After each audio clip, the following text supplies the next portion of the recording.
do when you try to change the way an organization thinks about things? How do you create the opportunity for initiative?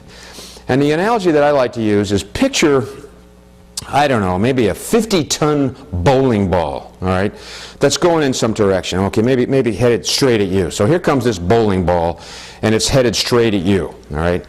And there's people on and around the bowling ball that are part of the company, and they've decided, you know what, we shouldn't really be going in that direction anymore.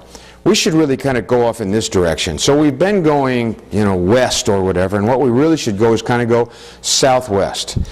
And so people get the idea we really ought to change the direction of the organization. And again, metaphorically, I'm talking about this bowling ball. So people try to do that, and it is not easy to change the direction of a company. It really isn't. I mean, you're doing things the way that you do for a reason. People have processes, and you've got workflows, etc., that you know work, that are reasonably replicable. But the question is, well, what do you do about it? And frequently you have some kind of a change agent that says, well, you know what? I'm going to change the direction of this bowling ball. I'm going to hammer into that sucker. And so they get off to the side, so here comes the bowling ball, and as they get off to the side, they kind of go like this, and as they run in front of the bowling ball and to punch it and kind of bump it off to the side so that it'll go in a different direction. Well, what happens when a typical human being runs in front of a 50-ton bowling ball going 40 miles per hour or whatever? And the answer is, not much. You know, probably the bowling ball is just kind of going to go bloop as it goes over the top of this person's broken body or whatever. If anything happens, there might be people that are on the bowling ball say, did you feel something there?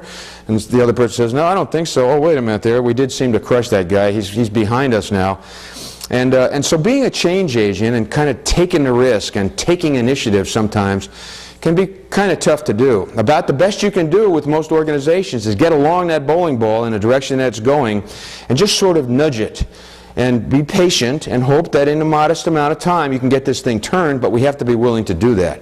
That's easy to say but kind of tough to do sometimes when we're in that situation where you're just wishing that the pace would change.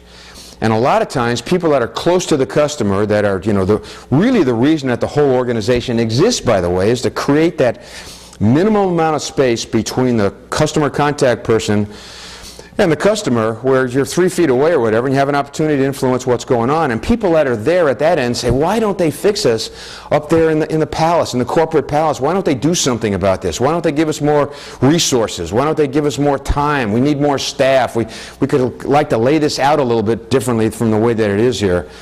And so you're always in that struggle, wishing that the corporation would do something. The corporation sometimes, however, at corporate headquarters, where all the 1,000-pound gorillas are, they're all sitting around tables saying, when are they going to do something out there? We've changed all this. We've invested so much time and money into making this new direction happen, etc., but it just doesn't seem to be happening fast enough. So sometimes from our perspective, we're moving too fast and they're moving too slow, or we're moving too slow and they're moving too fast, or whatever the deal is. And it's kind of nutty because we all have different perceptions of what should really happen here.